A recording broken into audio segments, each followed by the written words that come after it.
It's another scavenger hunt. If I wanted to put this one up on the moon, this would be the place to send it up. Unfortunately, getting the Mav box to the moon isn't exactly in the cards, so decided to drop it off at one of my favorite places for tarpon, snook, or redfish.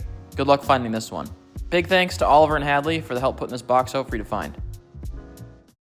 Howdy. In today's episode, I'm going to be taking my truck on a 1,000-mile road trip, going to be camping in the high desert in New Mexico, and be going on a trophy mule deer hunt, which is one of my dreams. I cooked a lot of good food along the way, met some friends, and might even found success, so stay tuned for this episode. Alright, so right now I'm driving through the foothills of northern New Mexico. I'm heading to a little town called Chama, and that's where I'm going to be spending the next 5 days, living out of the back of the truck and trying to get myself a mule deer. You can tell the truck's kind of a mess right now, but I've got all my camo and all my equipment to be able to live out of the truck for, honestly, I could probably live out of the truck for the next 2 weeks, but we're gonna be here for 5 days. Got about an hour and a half drive before I make it out to the ranch. We're meeting up with my buddy Brian, and we're gonna see just what this week has in store for us. I've pretty much camped everywhere in the United States, but this is gonna be one of my first times camping in the high desert for a long period of time.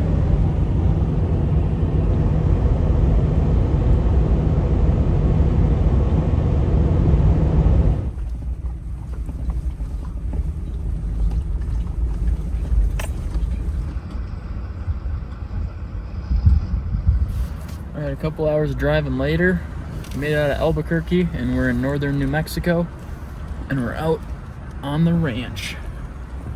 Unfortunately, tonight, we didn't make it in time to do any scouting or hunting, but the good news is we got the next 5 days to get ourselves a deer.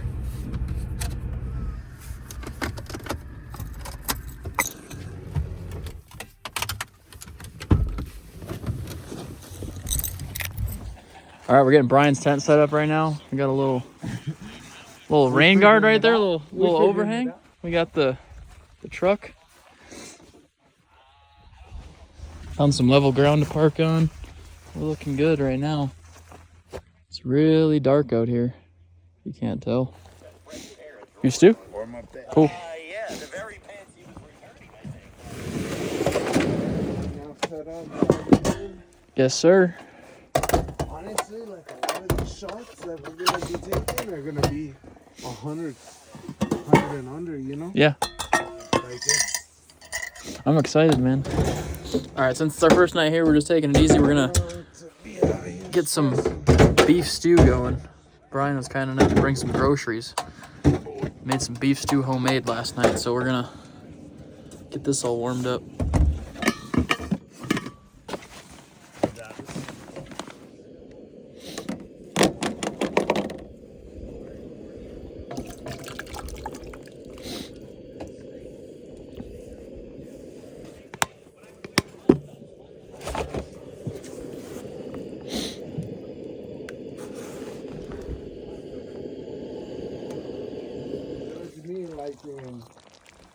I don't like shots, but that was hilarious to me. I was just like, that's crazy that they you this. There we go. Dinner served or what? Dinner served.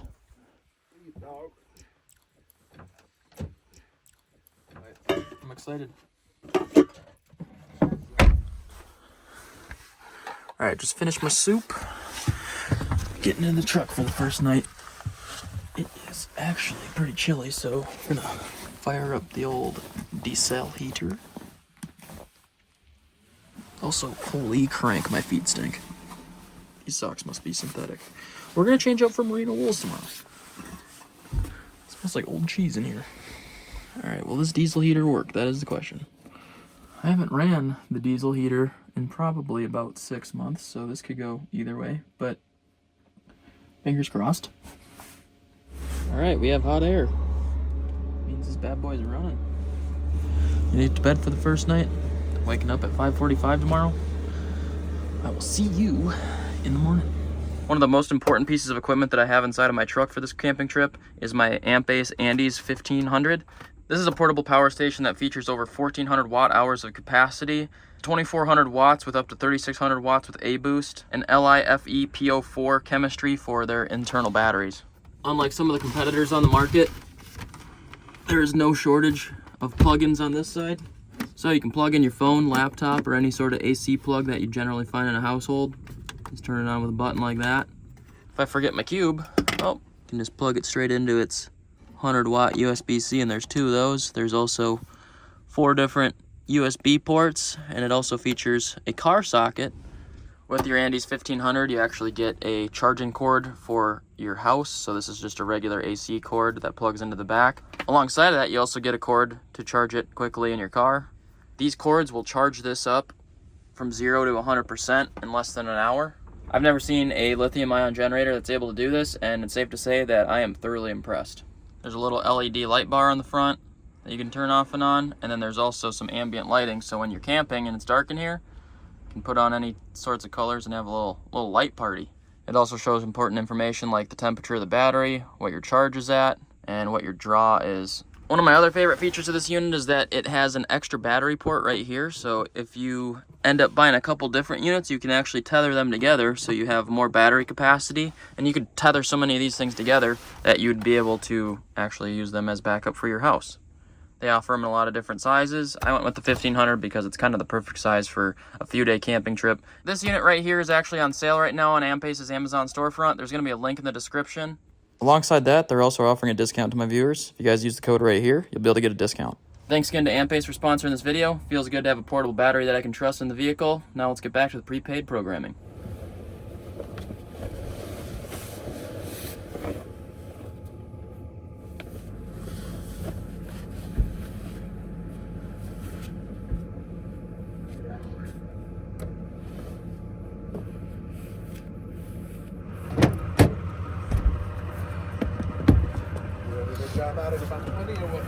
Yes, sir.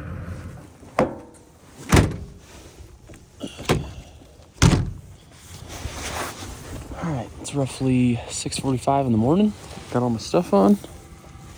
We're all legal. Got my tag. And I guess all that's left to do is start doing some walking. We're pretty close to legal shooting light. You can see the sun's just starting to peek over the top of the mountain over there. So we're gonna start walking. We're gonna push this way out of camp. We're gonna head north out of camp, and then we'll split up right after that. Okay. Deer right there. Look, that was last night. Those are deer. Yeah. That's a buck track. You see how big it is? Yeah. That's a buck track. Nice. We drank out of that puddle last night.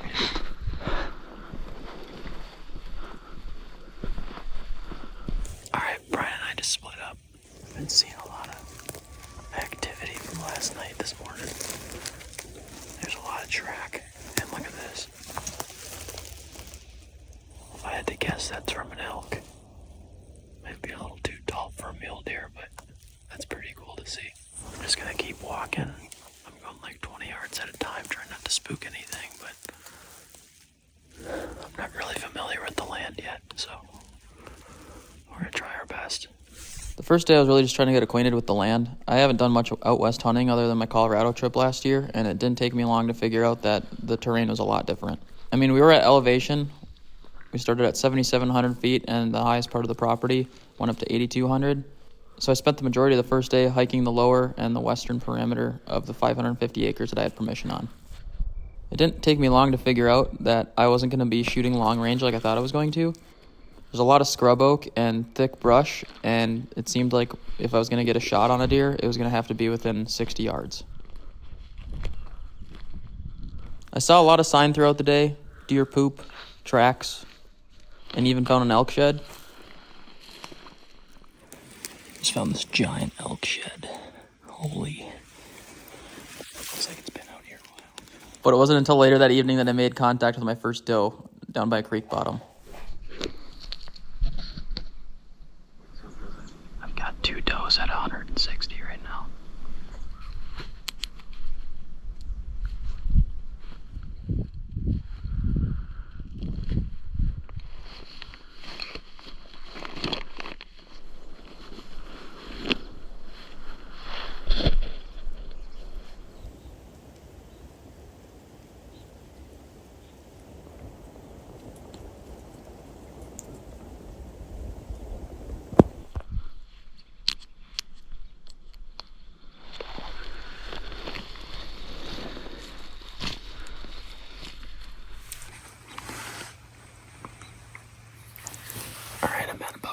2,000 feet right now. I just came to this big clearing. There's some ranchers nearby pushing some cattle off to my northeast. So there's a good chance that they could push some deer down this way. So I'm going to sit here for a few minutes, 30 minutes, and see if any deer start moving this way. My wind isn't necessarily ideal, but there's a little ravine that runs right through here, so there's hope that a deer could just come walking out right here. Right now my wind is going this direction. Check it with this thing.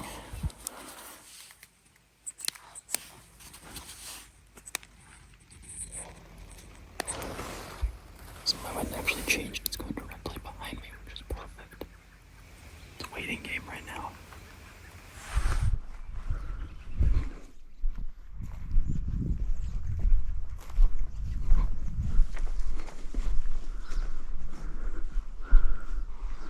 All right, just getting back to camp after our morning scout. Sun's starting to come up. It's about 9 o'clock a.m. I'm running a little hot, so we're gonna lose the puffy jacket, delayer a little bit. Seeing lots of sign.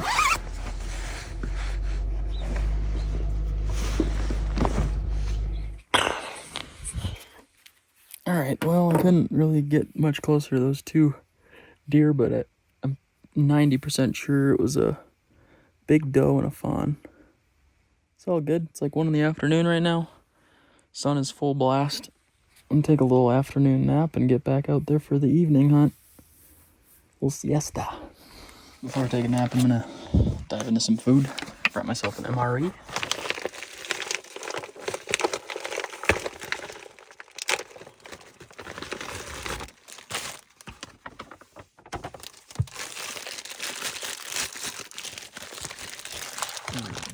Big score.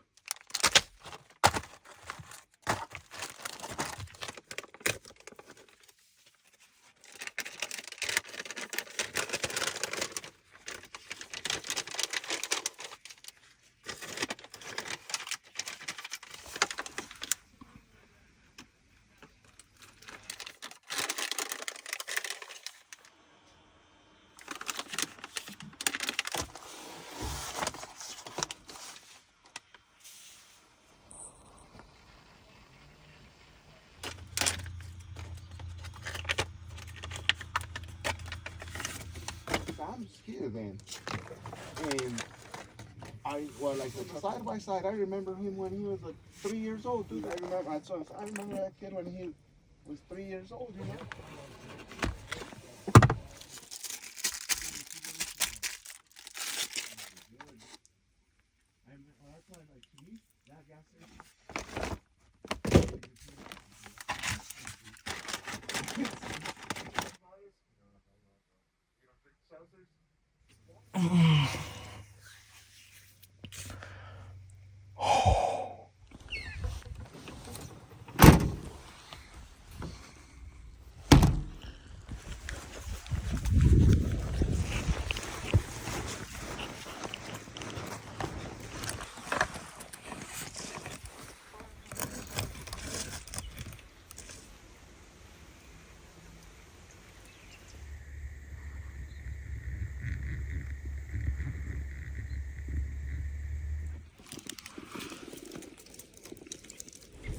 There's a fresh track.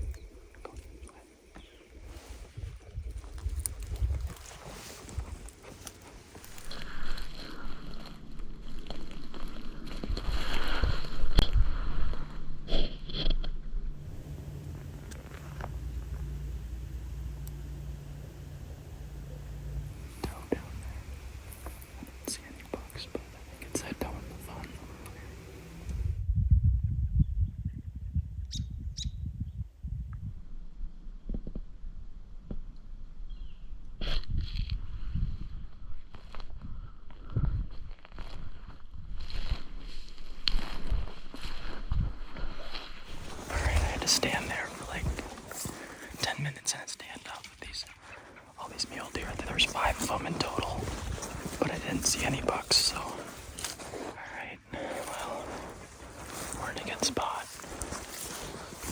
Keep that in mind for tomorrow. I'm just trying to make it out of here without blowing my cover. Oh, okay. gosh. I don't think there was any bucks in that group, but I did not get ID on all 5 of them, so there's always a possibility. Well, definitely past shooting light now. Didn't bump anything on the way back, but I guess today was a good way to find the lay of the land. We're gonna decompress for a little bit, eat some dinner, and get to bed and wake up tomorrow and try again. All right, on the menu tonight, some jalapeno cheddar brats and some grilled onions. I'm hanging out in the cab, living with the diesel heater, because right now outside it is like 38 degrees, so it's chilly.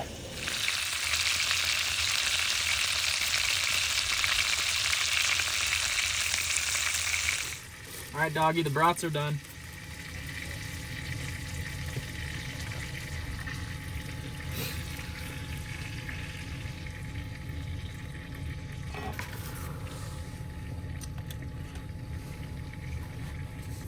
You gotta hit the sack early and then get up in the morning, or Sounds like a plan. All right, just absolutely cranked 2 glizzies. Now it's time for me to get some sleep. The truck is kind of in shambles right now, but that's all right, to be expected.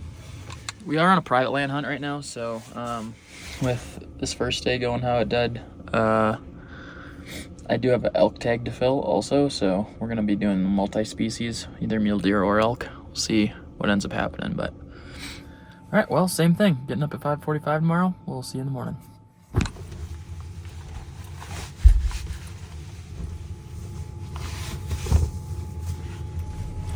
Lucky socks.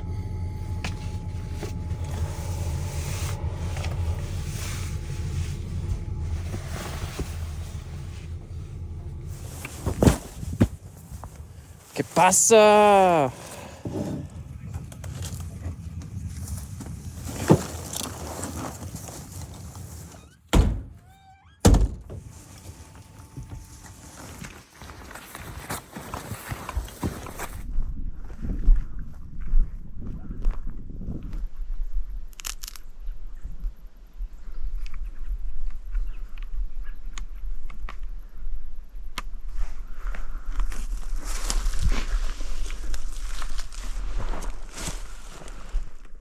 Alright, just got set up in my first spot for the day.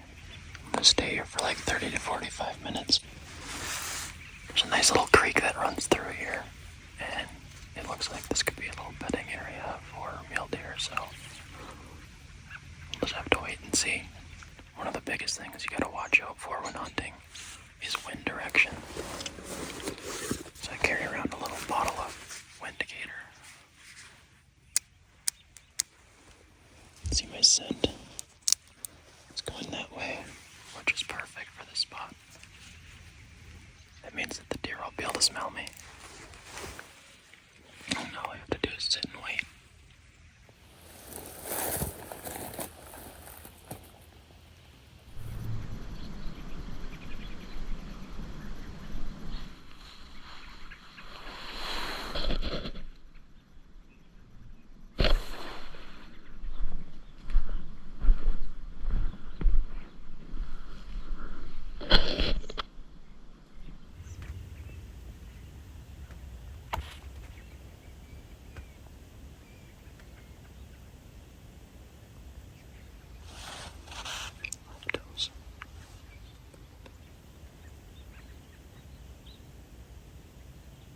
All right, well, that was good confirmation. That was the same group as last night, and it was 5 does. We watched 2 fawns bed down. They got about 100 yards from me. If I was on a doe hunt, that would have been easy. Walking up the other side of the property now. See right here, there's some fence that's broken. It's obviously been tried to be repaired before. This is a definite elk zone. Pushing through the fence. I am putting on the miles. Yesterday I put on 7. Today, probably already close to 5. I'm trying to work my way to basically where I started at this morning.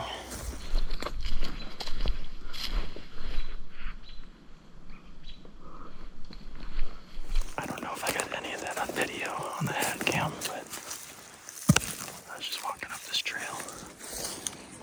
some of this scrub oak right here. I heard something get up, so I crouched down. And I started getting blown at, and I was like, dang, some does busted me. But then I saw a rack of like a 9-point deer stand up. It was the biggest buck I've ever seen in my life. These mule deer are no joke. I could just see their antlers sticking up over like the top of these brushes like that, and then they trotted off. But it's the afternoon now. They're gonna start to bed down a little bit. I can't tell you how many times I've walked this corner in the last 2 days and haven't seen anything. So it's at least a good thing to see something. But I'm sad I couldn't get a good shot. I'm gonna keep moving slow. Here's another fence crossing I just found. You can see on the back of it, there's deer here. Got stuck in the barbed wire. That's dangerous. Alright, we're on to the evening hunt. It's about 5 p.m. right now. I'm going to a new part of the land that I haven't been to before because the wind isn't right for where I saw those deer earlier. I'm trying to work my way up. I'm going about 2,000 feet higher in elevation. I gotta get moving if I want to be in the spot before it gets to be prime time.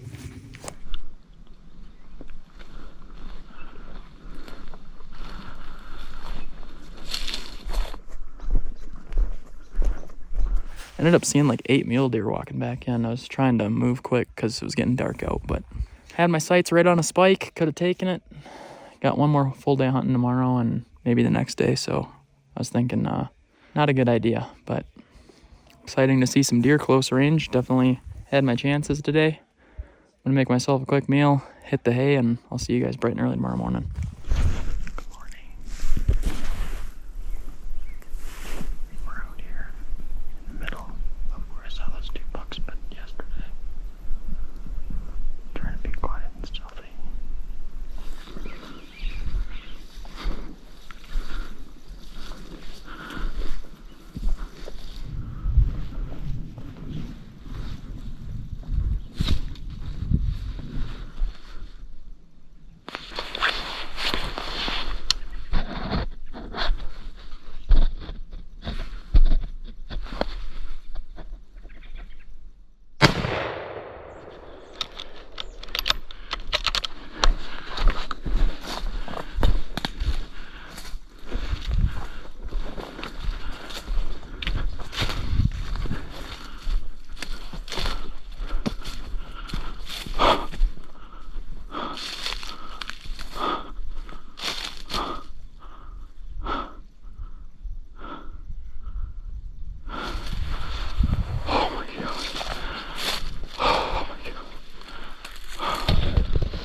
This way. He picked his head up and turned at me, and I was like, well, looks like a shooter. And it's a shooter. Look at that, boy. Little 4x4. Not the biggest, not the smallest, but hey, we'll take it. I think this is one of those bucks that I saw bedded down up there yesterday, so. What a relief. Yes, it feels good because I know he didn't suffer. He only went like 20 yards. Good ethical shot there. Wow, now the real work begins. I got back straps for dinner.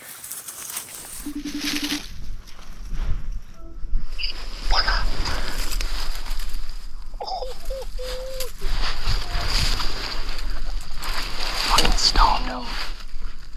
Look at this dog. No way, dude, that's sick. Yeah, bro. That's a nice one. Yeah, bro. Congrats. Dude, that was so sick. Dude, you got one. That's a stud. Dude, it's a pretty good one. That's awesome. Congrats. That's the first That's time. That's gotta be a big relief. Yeah. Alright, see you soon. Got him drug out. I gotta get a truck here to help. Killed up at really high elevation, like 8,000 feet. So it was easy to get back down. But I don't think I really want to go much further. It gets nice and flat here and clear, so should be able to get a truck back here. Okay. All right, bye. Time to get a tag on this boy. So this one right here, right? The middle one? Your under tag, yes sir. You got your carcass middle tag and your, yes sir, middle one. The skinny one. Okay.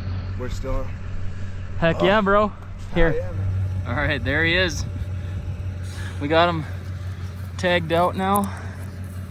Holy, Brian, thank you so much, bro. This is so sick. You already know, brother. What a beautiful first mule deer. That's a stud, I was gonna say. A lot of forky. And look at these polished up. Real nice and pretty, polished. Dude, Not the biggest brow tines, but nice time. The little palmation right here was so cool. I saw that right away. At first I thought it might have been broken, but That's cool, man. Get him loaded up. What would you classify it as? Is it 4x5 or 4x4? 4x5? 4x5, yeah. If you can hang a keychain, they say if you can hang a keychain on it, it counts as a point, dog. Sick, so. All right, we're gonna get him loaded up in the truck. There's your entrance, I think. Yeah. No, yeah, that's the entrance. Bro.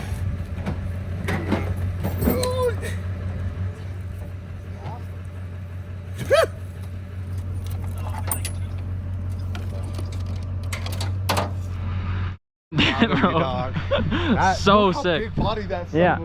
Yeah, that's bigger than any whitetail I've ever killed. This thing's just stuck in my seat. Yeah, I think so. All right, I've got my buck here. Now comes the hard work, the not so fun part of killing an animal, but the thing that must be done.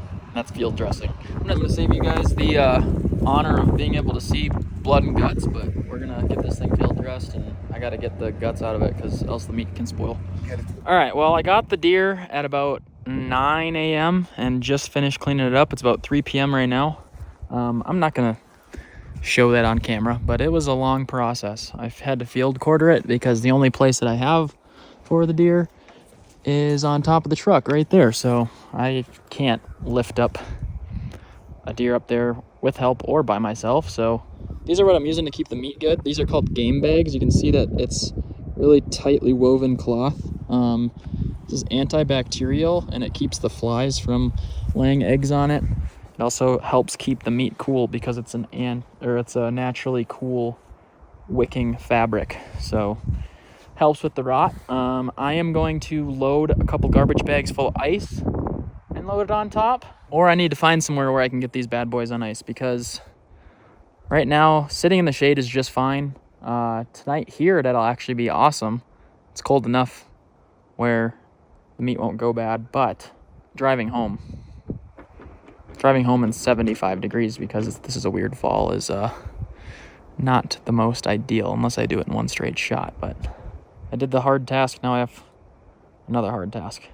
It's kind of just one after another. Pulling the trigger is the easy part.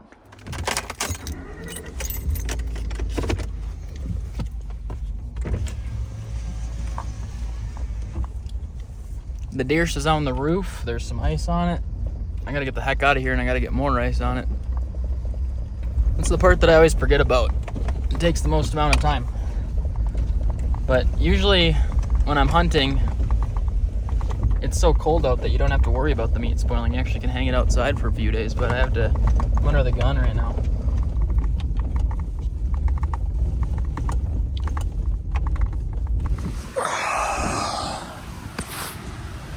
Good morning. It's 9 a.m. I got into Oklahoma last night at 4 a.m. Drove the 11 hours straight. It is insanely windy here right now.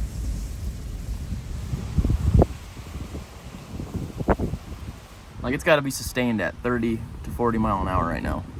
I came all the way over here because my buddy said he had some freezer space for my meat, so we got it in a freezer now. It's cooling down. It didn't get too hot last night, so I'm not really too worried about it spoiling. And my buddy Carson said he's gonna help me process the deer, so that's a big positive. But the truck is in turmoil. Kind of just packed up camp yesterday to get on the road really fast. And it's a disaster. So I'm gonna spend a little bit of time cleaning it up.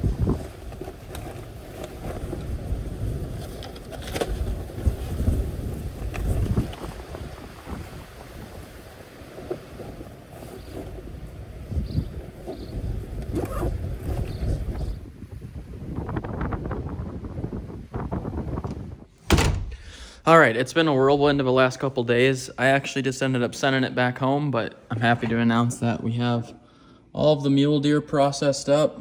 Got myself a full bone neck roast, some stuff to drop off at the processor to get grind and brats done, as well as a couple bags of meat that I'm gonna end up vacuum sealing and maybe make some like venison barbacoa or something. But I have not yet tried my mule deer. I'm kind of taking a day to recalibrate and unpack, but I've got fresh mule deer tenderloins and backstrap right here. It'll actually be my first time trying mule deer, so let's see how it fares in comparison to whitetail.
All right, just gotta let this rest for a few minutes. While I'm waiting on that, I just gotta say that it was pretty amazing that everything came together out there, and super thankful to Brian for allowing me to hunt on his land. And I can't tell you how excited I am to have some venison in my freezer for this winter and just have the memories for the trip, because it was a lot of fun. All right, just gonna cut a little piece of this tenderloin apart, see what we're working with. Mule deer tenderloin, a little bit of salt and pepper. That's delicious, dude. Middle's pretty medium rare.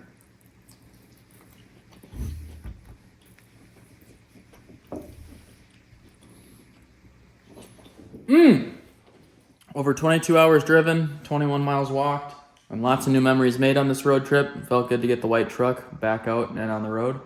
Hopefully you guys enjoyed this video. If you have any other ideas that you want to see, or if you like videos like this, please let me know in the comment section down below. As always, until next time, you already know the drill. Just keep on trucking.